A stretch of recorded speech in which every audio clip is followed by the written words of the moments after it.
Em 2011, a Smart Fit abriu 17 unidades e chegou ao México com outras 4.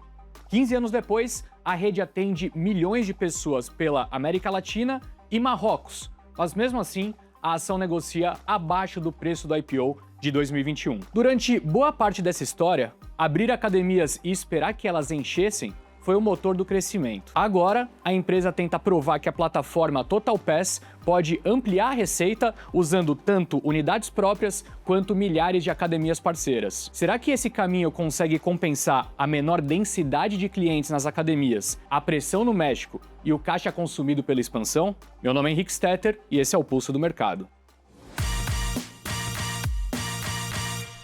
A nossa história começa lá em 1996, quando o empresário Edgar Corona fundou a Biorritmo, a academia premium de São Paulo, com mais serviços e uma estrutura mais cara. 13 anos depois, já em 2009, a primeira Smart Fit foi aberta no Morumbi, com uma proposta diferente da inicial. Equipamentos padronizados, mensalidade menor e muito mais alunos por unidade. O Pátria, gestora brasileira de investimentos, colocou 70 milhões na empresa em 2010 e ajudou a acelerar a expansão. Já no ano seguinte, a rede deu seu primeiro passo internacional ao entrar no México, mostrando que o formato poderia ser replicado em outras geografias. Para entender o modelo, vale saber disso. Uma academia nova exige investimentos em obra e equipamentos e começa pagando custos como aluguel e equipe antes de atingir a base esperada de alunos. Conforme a unidade amadurece e mais clientes entram, esses custos fixos são diluídos e a geração de caixa aumenta. Então, o retorno depende do capital colocado na unidade e da velocidade com que a ocupação e a margem amadurecem. Só que existe um limite. Abrir academias próximas pode aumentar a capilaridade da rede, mas se não houver demanda suficiente, uma unidade começa a disputar clientes com outra da própria Smart Fit, a chamada canibalização. Por isso, a quantidade de academias nunca contou a história inteira.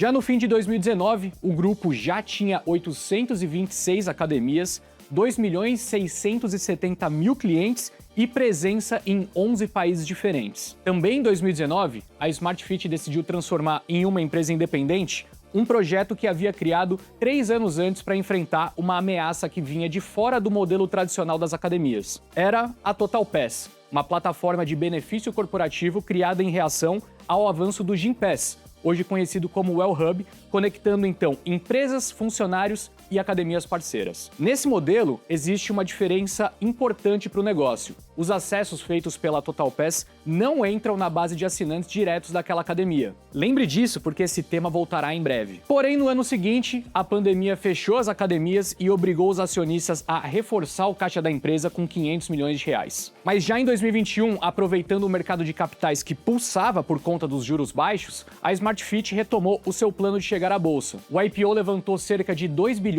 e 300 milhões de reais a R$ 23 por ação.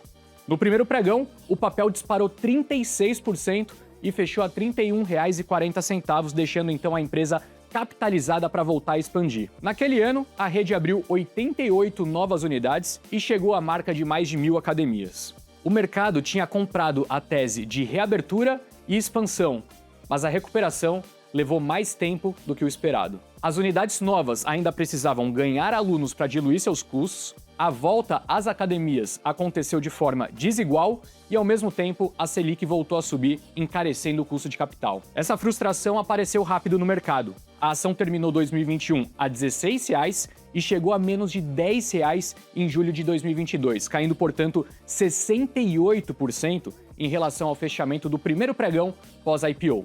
Mas o medo durou pouco. A virada no humor começou quando a ocupação das academias voltou a trabalhar a favor da empresa. Com o tempo, os alunos voltaram e as unidades abertas nos anos anteriores ganharam receita e margem sem exigir o mesmo crescimento de custos. Já em 2023, então, a Smart Fit chegou à marca de 1.300 academias e 4 milhões de clientes. O mercado respondeu.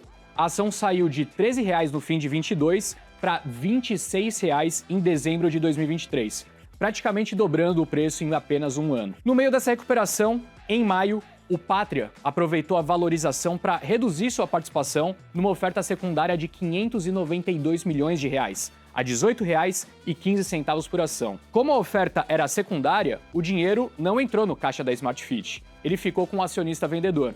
No ano seguinte, a melhora operacional começou a aparecer com mais força nos números. No primeiro trimestre, a receita cresceu 28% e o número de alunos por academia avançou 20%. Mas o caixa livre ainda ficou negativo em 149 milhões de reais. Isso significava que a ocupação crescia antes da expansão se converter em caixa. Foi essa combinação de expansão com retorno por unidade que começou a reforçar a tese do mercado. Em julho, o Goldman Sachs iniciou a cobertura com um relatório chamado Uma Plataforma de Academias de Crescimento Composto. Com recomendação de compra e preço-alvo de R$ 32, a casa projetava cerca de 680 novas academias até 2028, retorno real próximo de 20% por unidade e crescimento médio de 33% ao ano do lucro por ação até 2027. Mas a própria tese carregava uma condição: continuar abrindo academias sem destruir o retorno das unidades existentes. Até ali, os números continuavam respondendo. A Smart Fit encerrou 2024 já com 1.743 academias, 5 milhões e 200 mil clientes e margem de 52% nas unidades maduras. O curioso é que, mesmo assim, a ação caiu quase 35%, saindo de R$ 26 para R$ 17. Isso porque a expectativa de cortes de juros se desfez e, em setembro, o Banco Central precisou voltar a subir a Selic. Como o valor da Smart Fit depende do caixa que a expansão entregará no futuro, juros maiores reduziram quanto o mercado aceitava pagar naquele momento. Foi nesse ambiente que 2025 começou. Operação forte, mas cobrança maior por rentabilidade. Ao analisar o fim daquele ano, a XP classificou os resultados operacionais do quarto trimestre como em linha. A casa calculava margem de 52% nas unidades maduras e de 55% nas abertas em 2024, mas caixa livre negativo em 350 milhões de reais e alavancagem, a relação entre a dívida líquida e o EBITDA, de 1,2 vezes. As unidades amadureciam com boa rentabilidade, enquanto a expansão consumia caixa antes de entregar retorno. Nesse mesmo trimestre, a receita avançou 26%, mas a margem operacional caiu de 31,6% para 31,3%. Parte dessa queda vinha justamente da velocidade da expansão. Das 88 academias próprias abertas no Brasil naquele trimestre, 64 começaram a operar apenas em dezembro, carregando custos antes de atingir uma base madura de alunos. Mas o problema mais relevante não estava aqui. Estava no México, onde a margem bruta caiu 4 pontos percentuais no ano. Esse mesmo balanço mostrava a TotalPass ganhando escala como um segundo motor de crescimento. A plataforma tinha 1.700.000 usuários e já respondia por 15% dos acessos, mas por 12% das receitas das academias próprias no Brasil. Essa diferença mostrava a troca envolvida. A TotalPass já levava fluxo e receita para as unidades, mas monetizava esses acessos de forma diferente da assinatura direta. Assim, a queda no número de assinantes da Smart Fit já não poderia ser lida isoladamente como perda de clientes. 2026 começou com mudanças históricas na empresa. Em fevereiro, a Smart Fit anunciou que Diogo Corona assumiria o comando no lugar do pai, o Edgar Corona, que passaria então para a presidência do conselho. No mesmo mês, o Pátria encerrou seu investimento de 15 anos na empresa ao vender os 6,9% que ainda possuía por cerca de 890 milhões de reais. Já em maio, o resultado do primeiro trimestre desse ano mostrou que a expansão continuava entregando resultado. Receita crescendo 25%, EBITDA 29% e a margem bruta subiu de 31% para 32%. Aquelas academias abertas em 2024 já operavam com margem de 56%, acima inclusive das unidades maduras. Com isso, a companhia manteve o plano de abrir entre 330 e 350 academias em 2026. E em julho, lançou uma oferta de até 1 bilhão e 250 milhões de reais em debêntures para refinanciar dívidas e alongar sua estrutura de capital. Porém, os números do segundo trimestre, divulgados dias depois, evidenciaram uma certa tensão. A margem das academias da Smart Fit caiu, enquanto o segmento que inclui o TotalPass ganhou peso e rentabilidade. O BTG resumiu o balanço como forte, mas abaixo das expectativas. A receita ficando 2% abaixo da projeção da casa e o lucro ajustado em 204 milhões veio abaixo dos 246 esperados pelo BTG. No Brasil, a expansão acelerada colocou mais unidades em fase inicial de maturação e reduziu a receita média por academia. No México, custos maiores com pessoal, prestadores de serviço e ocupação comprimiram a margem mesmo com o aumento da base de alunos. Ao mesmo tempo, o número de alunos por unidade madura caiu.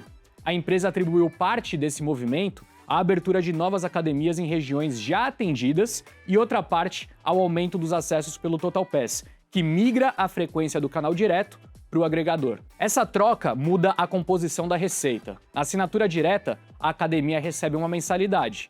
Pela TotalPass, a receita gerada pelo agregador fica ligado à frequência de uso, adicionando mais sazonalidade às academias. Do outro lado, o segmento Outros, que inclui justamente a TotalPass, cresceu 47%, enquanto sua margem bruta subiu de 69,6% para 84,7%. A plataforma chegou a 2,2 milhões de usuários no Brasil e no México e a uma rede de cerca de 47 mil estabelecimentos, incluindo academias e estúdios da própria companhia. O ganho é crescer sem precisar construir uma academia para cada novo usuário, mas o risco é que parte desse crescimento desloque as assinaturas diretas e mude a combinação entre a receita das academias e a receita da plataforma. O caixa trouxe uma terceira tensão. A operação gerou 530 milhões de reais no trimestre, mas a companhia investiu 625 milhões de reais, sendo 463 milhões na expansão, enquanto o capital de giro consumiu outros 119 milhões. Na conta da XP, essa combinação deixou o caixa livre negativo em 104 milhões de reais. Esse modelo funciona enquanto as novas unidades amadurecem e entregam o retorno esperado. Mas se a densidade cair demais ou se a margem do México continuar pressionada, o prazo desse retorno aumenta depois do capital já ter sido desembolsado. O mercado cobrou esse resultado.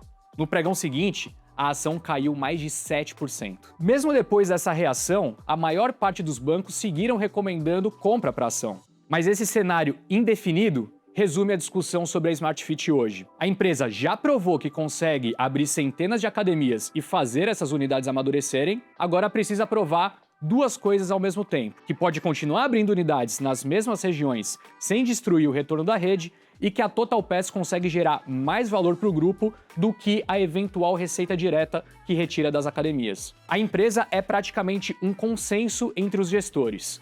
Porém, a pergunta que precisa ser respondida ao acionista que deseja ver a ação finalmente deslanchar é essa: a TotalPass vai elevar o retorno do grupo o suficiente para compensar a menor densidade das academias, a pressão no México e o capital exigido pela expansão? Ou a Smart Fit ainda está crescendo mais rápido em unidades e usuários do que em retorno?